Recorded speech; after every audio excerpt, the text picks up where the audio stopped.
नमस्कार। आज हम एक ऐसी कहानी सुनेंगे जो बताती है कि सच्ची और निस्वार्थ भक्ति हर नियम, हर परंपरा से कहीं ऊपर होती है। एक ऐसी भक्ति जिसने खुद भगवान को भी अपने बनाए नियम तोड़ने पर मजबूर कर दिया। तो चलिए इस कहानी की शुरुआत करते हैं एक बहुत बड़े रहस्य से। एक ऐसा रहस्य जो जगन्नाथ मंदिर के बंद दरवाजों के पीछे छिपा था। जरा सोचिए, सुबह सुबह भगवान के होठों पर खिचड़ी का दाना, ये आखिर आया कहां से? तो बात शुरू होती है भोर के अंधेरे में। जगन्नाथ मंदिर के जो मुख्य पुजारी थे, राजेंद्र जी, वो रोज की तरह भगवान को जगाने और स्नान कराने के लिए गर्भगृह में दाखिल हुए। लेकिन उस दिन कुछ तो अलग था, कुछ ऐसा जिसने उन्हें एकदम हैरान करके रख दिया। पुजारी जी ने जो देखा ना, उसे देखकर तो सच में उनके होश ही उड़ गए। भगवान के होठों के ठीक कोने पर खिचड़ी का एक छोटा सा दाना और गालों पर हल्के हल्के पीले धब्बे थे। मतलब बिल्कुल वैसे जैसे कोई छोटा बच्चा जल्दबाजी में कुछ खाकर अपने हाथ पोंछ लेता है। उनका तो दिल ही बैठ गया। भाई, मंदिर में खिचड़ी तो शाम को चढ़ाई जाती है और गर्भगृह में उनके अलावा तो कोई परिंदा भी पर नहीं मार सकता। तो फिर ये सब हुआ कैसे? जैसे ही ये खबर राजा गजपति तक पहुंची, पूरे दरबार में मानो सन्नाटा छा गया। देखिए, राजा एक धर्म को मानने वाले शासक तो थे, पर साथ ही बहुत व्यवहारिक भी थे। उन्होंने सोचा, या तो ये मंदिर की सुरक्षा में कोई बहुत बड़ी चूक है, या फिर ये खुद प्रभु की कोई लीला है। उन्होंने फौरन जांच के आदेश दे दिए और मंदिर की सुरक्षा पहले से दोगुनी करवा दी। अच्छा, अब मंदिर के उस तनाव भरे माहौल से जरा दूर चलते हैं, एक बहुत ही साधारण सी झोपड़ी की तरफ, जहां एक बूढ़ी माँ कर्माबाई बस अपने प्रेम की दुनिया में मगन है। कर्माबाई के लिए ना भक्ति कोई रस्म या कोई रिवाज नहीं थी, बल्कि एक माँ का अपने बच्चे के लिए दुलार था। वो अपनी छोटी सी कृष्ण मूर्ति को अपना बेटा, अपना लाला मानती थीं और हर सुबह उठकर सबसे पहले उसके लिए प्यार से बाजरे की खिचड़ी बनाती थी। और यही कहानी में एक बहुत अहम मोड़ आता है, जब कर्माबाई की इस सीधी सादी भक्ति का सामना होता है नियमों और शास्त्रों के ज्ञान से। एक बहुत ज्ञानी साधु थे, ज्ञानानंद। उन्होंने कर्माबाई को ऐसा करते हुए देख लिया। साधु जी का मार्ग था नियमों और अनुशासन का।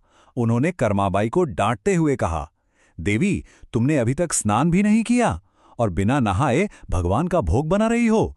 ये तो घोर पाप है, शास्त्र इसके बिल्कुल खिलाफ हैं। तो कर्माबाई ने ना बड़ी ही मासूमियत से जवाब दिया।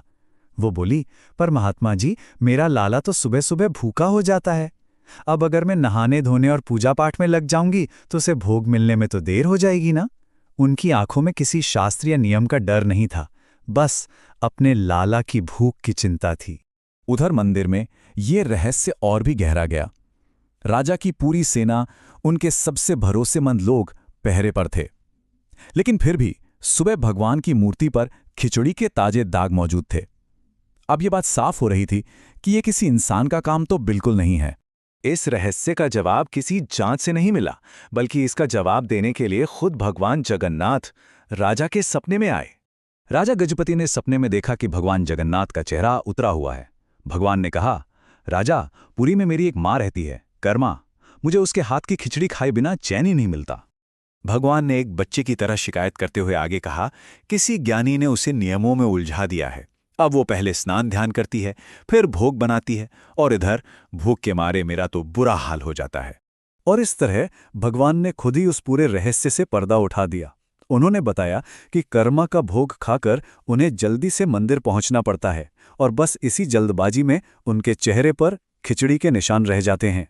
राजा गजपति की नींद टूटी तो वो पसीने से तरबतर थे। उनके चेहरे पर हैरानी और भक्ति का एक अजीब सा मिला जुला भाव था। वो समझ गए थे कि ये मामला सुरक्षा में चूक का नहीं, बल्कि निस्वार्थ प्रेम का है। इसके बाद जो हुआ, उसने हमेशा हमेशा के लिए मंदिर की परंपरा को ही बदल दिया। राजा और वो साधु दोनों ही कर्माबाई के प्रेम की शक्ति के सामने सिर झुका चुके थे। राजा फौरन कर्माबाई की कुटिया पहुंचे। साधु ज्ञानानंद भी वहां आए, और जैसे ही उन्हें अपनी भूल का एहसास हुआ, वो कर्माबाई के पैरों में गिर पड़े। उन्होंने कहा, मुझे माफ कर दो ना, मैंने शास्त्र तो पढ़ लिए, पर प्रेम का मतलब कभी नहीं समझ पाया। आपकी भक्ति ही असली शास्त्र है। और ये रिश्ता इतना गहरा था कि जब समय के साथ कर्माबाई ने अपना शरीर त्यागा, तो कहते हैं कि मंदिर में एक चमत्कार हुआ। भगवान जगन्नाथ की पत्थर की मूर्ति की आंखों से लगातार आंसुओं की धारा बहने लगी, जैसे कोई बच्चा अपनी मां के लिए रो रहा हो। राजा गजपति सब समझ चुके थे।